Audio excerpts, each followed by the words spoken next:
Isang magandang umaga po sa inyo. Happy anniversary po sa ating church, ang AGRL, Abounding Grace and the Risen Lord. At maligayang pagdiriwang po ngayong linggo, kalingguhan ng Pebrero 23, February 23. Ito po ay 23 years na tayo mula mag-umpisa ang Bunsuran Tres sa gawain ng Panginoon. At sa tulong ng ating Panginoong Yesus, lumago po at namunga ng maraming kaluluwa hanggang tayo magkaroon ng Sunday service sa pagsamba sa ating Diyos. So isang congregation po na nagtitipon-tipon tuwing linggo pang tayo sumamba sa panalangin, sa pag-awit at pagdinig ng mga mensahe na nagmumula sa Kanya.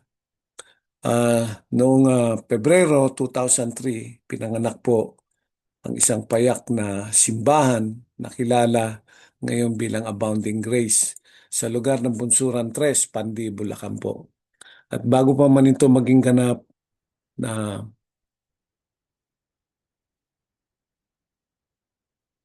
ganap na simbahan, nagsimula ang ating ministeryo sa pamagitan ng mga Bible studies po. Nagumpisa tayo mag-Bible study sa bahay ni na Ka Fernando at Sister Lorna, no? At sumunod sa lumang bahay dati ni Nanay Auring. Doon na po tayo nagkaroon ng mga formal na service dahil dumami ang mga umaaten.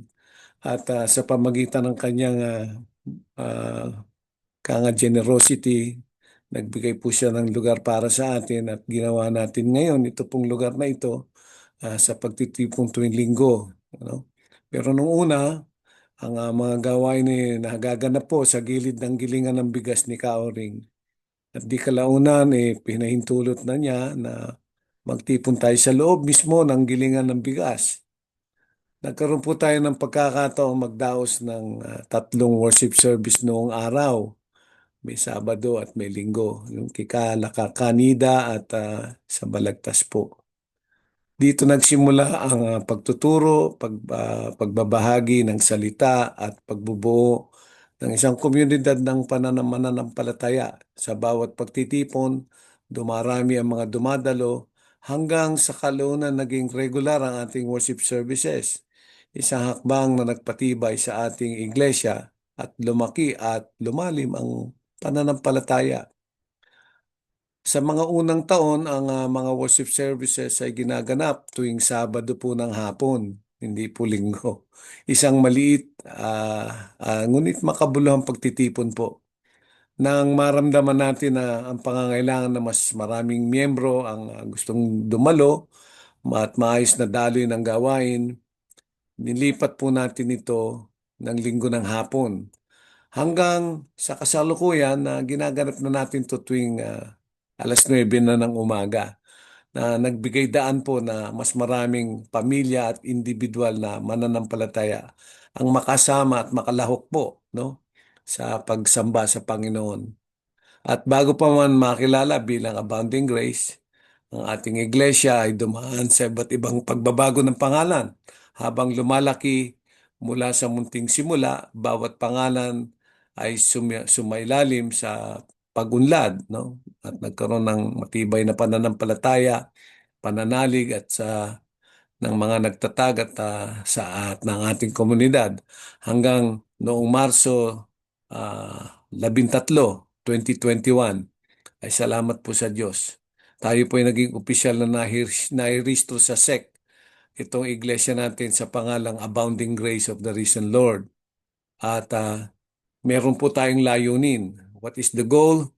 Ang ating goal ay to disciple people to believe and follow Jesus Christ at to be like Christ, no, sa pamagitan ng ating iglesia.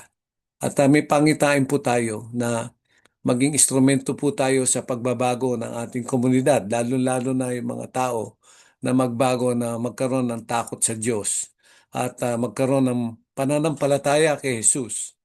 Ang core values po ng ating iglesia ay tayo maging mapagmahal sa Diyos. God-loving at people-loving po. No? Hindi po pala away but we love people. Tapos we respect the Word of God and His authority. Tapos active tayo sa Great Commissioning ng ating Panginoong Hesus. Kumbaga, ito po yung discipleship, making disciple, preaching the gospel, at humubog ng mga kapatiran, maging katulad ni Kristo sa salita at sa gawa, magkaroon ng humility at kababaang loob, kabanalan at katwiran. At nagbibigay tayo ng diin, emphasis that we are saved by the grace of God. No, we are saved by the grace of God through our faith in our Lord Jesus Christ. No, so sa paglipas ng mga taon, hindi naging madali ang ating paglalakbay. Dumaan po itong iglesyang ito na maraming pagsubok, hamon at kontrobersya. Ngunit sa bawat isa, napatunayan ng tibay at pananampalataya ng ating simbahan sa pamagitan ni Jesus at sa pamagitan ng awa ng Diyos. Ang ating komunidad ay naging saksi sa patuloy na paglago at sa maraming biyayang pinagkaloob ng Diyos. No? Sa kabila ng lahat, ang abounding grace ay natiling matatag, tapat at determinado sa misyon nitong maglingkod, magpalaganap ng salita ng Diyos o yung gospel na tinatawag o yung mabuting balita sa pamagitan ni Jesus. Patuloy natin tinatahak ang landas ng disiplina, pananampalataya at pagbabahagi ng kanyang biyaya sa bawat miyembro at sa komunidad ng ating pinaglilingkuran. So sa bawat Sunday service, sa bawat Bible study, sa bawat prayer service po, ang layunin ay iabot ang mensahe ng pag-ibig, mensahe ng pag-asa at kaligtasan ng tao sa pamagitan ng ating Panginoong Jesucristo. Naway magpatuloy tayong lumago sa kasakdalan at kaganapan ayon sa kaganapan ng ating Panginoong Jesucristo. Alam kong napakinggan na ninyo ang aral ni Jesus at natutunan na ninyo ang katotohanan sa Kanya. Hindi na po kayo mga bata, tayo nagkakaedad na sa spiritual. Kaya iwanan na natin ang dating pamumuhay. Ubarin na natin ang dating pagkatao na nagpapahamak dahil sa masasamang pagnanasa. Magbago na tayo ng diwa at pag-iisip. At dapat nating isuot ang bagong pagkatao na nilikha, kalarawan ng Diyos at nahayag sa matuwid at banal na pamumuhay ayon sa katotohanan ng Ebanghelyo.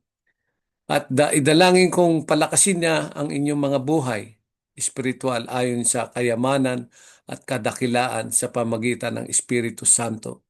Naway manatili si Kristo sa inyong mga puso, mga kapatid, sa pamagitan ng inyong pananalig sa Kanya. Dalangin ko po na ang lahat ng inyong gawain ay pagpalain ng Diyos at magugat po ito sa pag-ibig ng Panginoon upang lubusang maunawaan natin kasama ang mga hinirang ng Diyos kung gaano kalawak at gaano kahaba at gaano kataas at kalalim ang kanyang pag-ibig sa atin. At naway malaman ninyo ang buong pag-ibig ni Kristo na hindi kayang abutin ng ating pag-iisip upang tayo mapuspos po ng kapuspusan ng Diyos.